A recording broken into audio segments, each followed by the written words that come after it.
Good morning, good evening, good night, wherever you are. In today's video, we're talking about shadows, how you can create shadows from squares, from triangles, whether it's grey shadows or whether you want to add a different coloured shadow, like a drop shadow behind an image to be able to make it look like it's standing out from a piece of paper or something like that. We're also going to look at how you can make a shadow from a cutout of an image. So if you've removed the background from something, how you can make a shadow from that.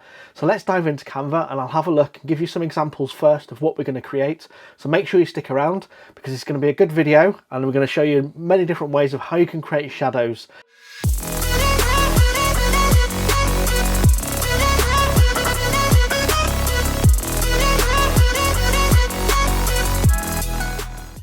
Okay, here we are. We're in Canva, and for all my American viewers out there, I would like to say happy Thanksgiving. Hope you had a wonderful time with you and your family.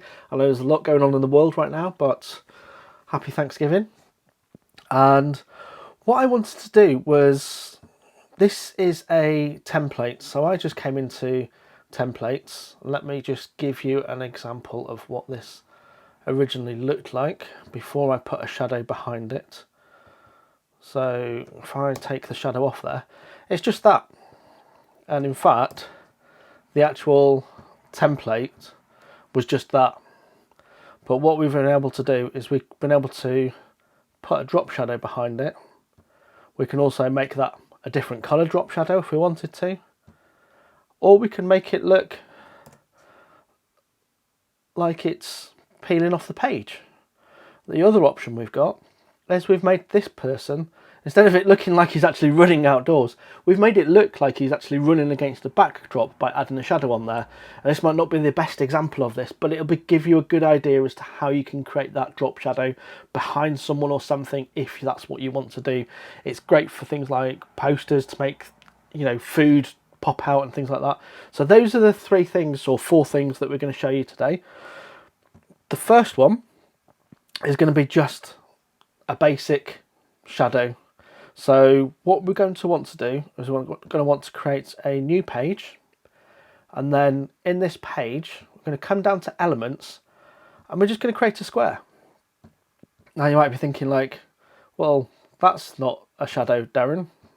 And yeah, it's not a shadow, but what we do is we then take that item, make sure that this item is black. You'll want to make sure it's proper black as well, rather than like a shade of grey or anything else like that. And we'll come on to the reasons for that later on.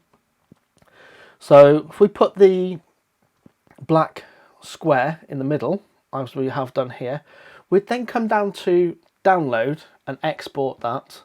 So we're exporting it as a PNG because that's the higher quality version of that. And we export it with a transparent background, so we're not going to get the white on there as well, because we're not going to need the white on there. We're going to want it just to be the block that's on there. So we download the image or the block that we've created there, and then we re-upload it. And once we've re-uploaded the image, let me show you. I'll remove the shadow from this one. So if I then come on and I put that block on there, we're then going to come to adjust, and then once we've got to adjust, we can then change the blur. Now I find blurring between 20 and 30 is normally around about right, and then we're going to drop down the transparency to around about 50%, and you can see there already that's giving us a nice kind of shadowy look, but it's not quite where we want it. So what we want to do is we want to make that a little bit bigger, and we'll drop it down in the corner here, and we'll make it bigger, and then all we do is put the position backwards, and that's how we can create that transparent looking background. If we make it bigger and drop it down, we play about with the position of the shadow to get it looking exactly how you want it to look.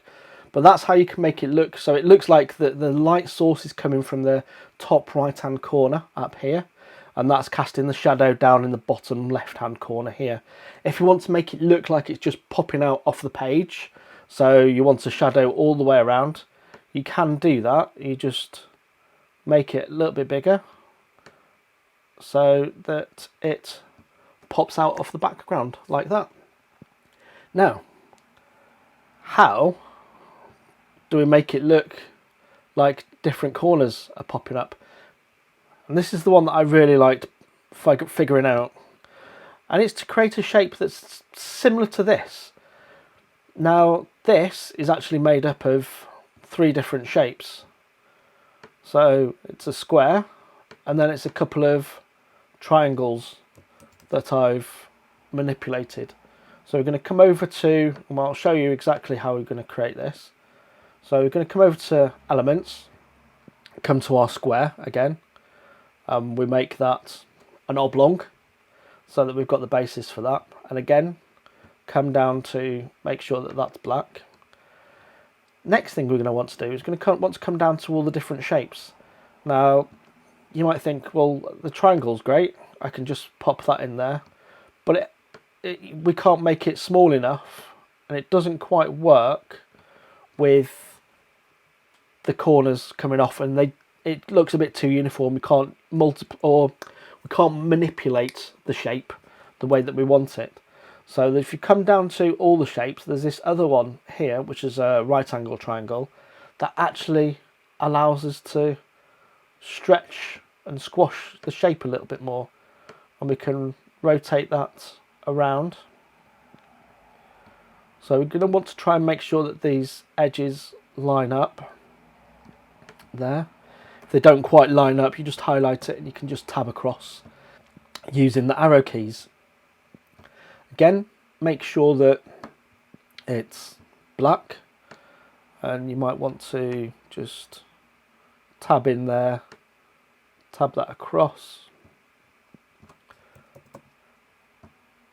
and then to get the other side, all you do is you come in with the squash the other side down, make it the shape that you want it to be, and as I say, try and keep it at right angles so that this line is clean here. It won't matter too much by a pixel or two because you are going to blur it later on. Click on that, make sure it's black, not this grey colour that I've got here. And then once you've got this kind of rough shape where you've got the point coming up to the middle of it, and you can play about with this shape however you want.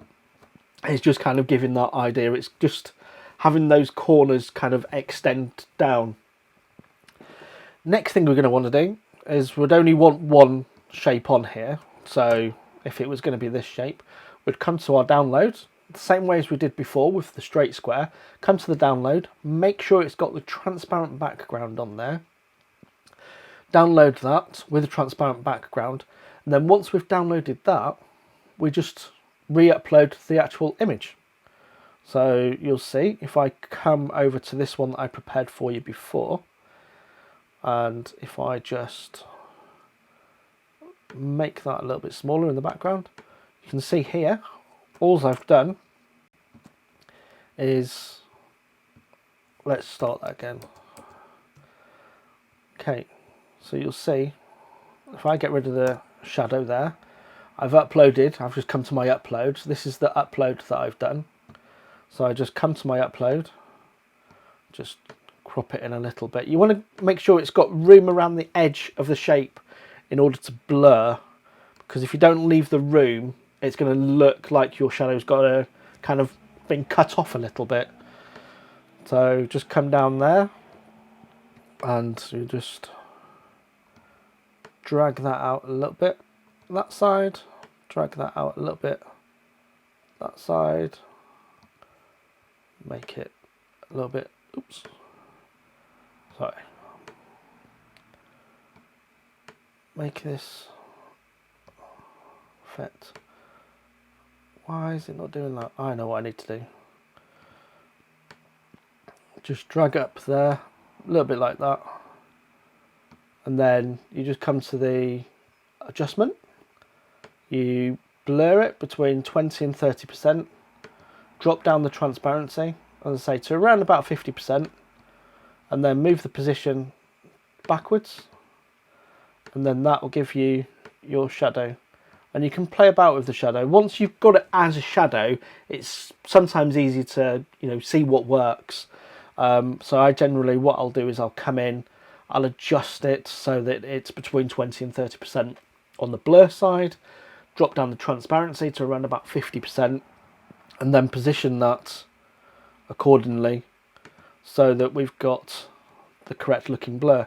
Now, in order to get it with the template, what we have to do, you might be wondering, if you just create a page, let's just create a page, and we've just picked on this template. So you've come in, you found your template. What you can't do is you can't just shrink all that down to make it. What you have to do first is you have to export your template and then re-import it as an image as well. So you'll see what I've actually done is both the blurry background or the shadow is an image, but also I've re-imported the product that I want to add the drop shadow to into Canva, and that then allows me to make them layers, if you like. So that's that. The other thing is, if you want to make that a different colour, so this one here I've got it as a pink colour, what we do is we highlight the shadow, and you can just come to the effects and you can change by using the duotone option. And once you've done that, it looks a little bit blurry there, it's going to sort itself out in a minute. Once you've sorted it there, you have to just come back in and make it blurry and change the transparency. Oh no, I've already got down the transparency. But that's how you can add the shadow as a different colour. You're just changing the colour of the element that you've uploaded, but you can do that by coming into the adjust or the effects option and using the duotone to actually change or manipulate the colour. So if I wanted to then change it to a red shadow, I can do. And you can play about with these, so if you wanted it a little bit more red, you can just change those. There we go. So that's that now, and then we just come to adjust and we just change the blur.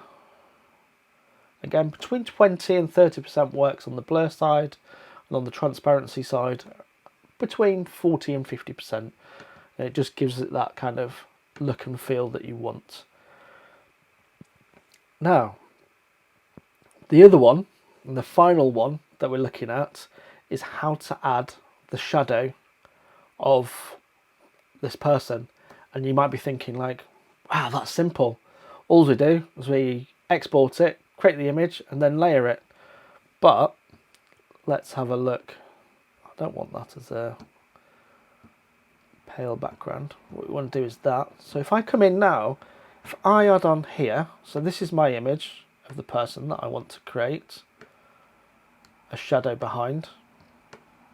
And, you know, I know that this one's outside, but it kind of gives a funky effect of it looking like a bit of a backdrop. So this is the effect that we want to create. So what we're going to want to do is we're going to bring our picture in first, highlight it, and then we're going to want to come to the effects, and we're going to want to use the background remover. So remove the background. Okay, once we've removed the background, what we're going to want to do, and we're happy with the way it's been cut out, you can come and adjust those if you want to. What we're going to want to do is we're going to want to come over to the effects, and we're going to want to use the duotone again, and we're going to want to make it mono. So if we want to, we can make that just choose it as black, and then what we do is we export that image again. We just go to download as a PNG with a transparent background, download that image, which is the outline, and then once we've done that, we can then re-import it. So I'm just going to delete that because I've already re-imported this to speed up the process in the video. So this now is just an image. So I can come along and I can adjust this, and I can make that blurry and transparent however I want. So let's come back to our photo. We've got our photo here, fantastic. But how are we going to make that look like a blur? Well, here's the key. So what we're going to want to do is we're going to want to come onto our image again, crop it as we want it.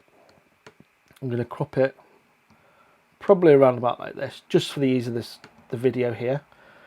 We're going to want to then come back to this. We're going to want to come to the effects, and again we're going to come to background remover, and this time we're going to leave this particular layer as that. We're going to then want to come back to our photos, and we're going to want to then crop in and line up those two images. Oops. Let me just move that. So if I move that backwards,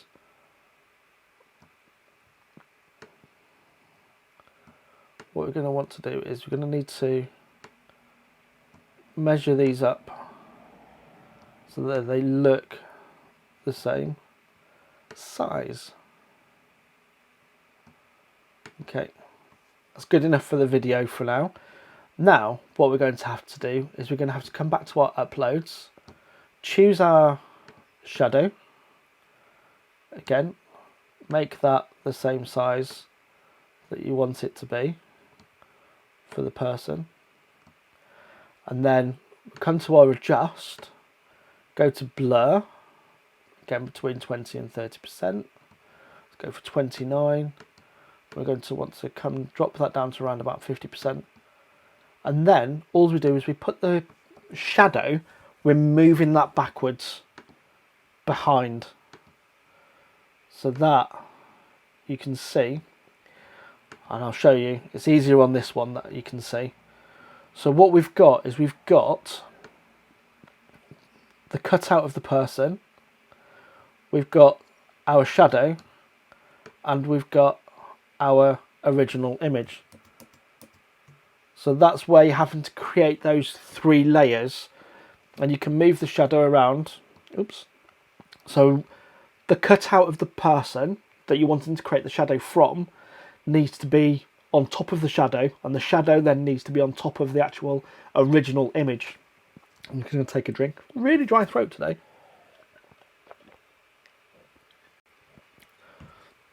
Okay, so that's your three layers, and that's how you can get this drop shadow effect on an actual person or an object.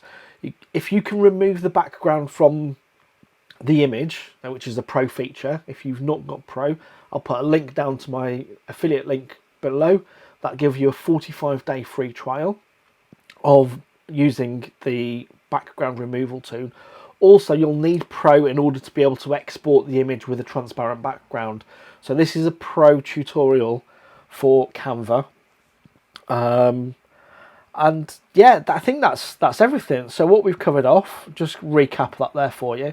We've recovered off the creating a transparent background. You can move it with just a square. You can use that straight for triangle objects, circle objects, any shape that you want. It's the same kind of principle that you're creating.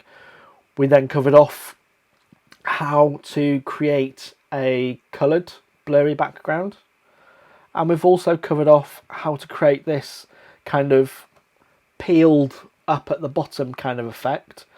I know that one's kind of pink. Need another drink. And then finally we covered off adding a drop shadow behind a more complicated shape, so like a person, or it could be anything, something where you can remove the background to create that layered effect. So effectively what you've got is you've got your image, then on top of the image you're putting the shadow, and then on top of the shadow you're then putting your cutout of that person or the object in order to create that layered effect. But yeah, thank you very much. It's been a bit of a longer tutorial than I would expected this time, but it's been a pleasure seeing you. Don't forget to check out my links down below to all the gear that I use, the affiliate link to my Canva tutorial that will give you 45 days free of Canva. And if you've got any questions, drop them down in the comments. And until next time, thank you very much for joining me, and bye for now.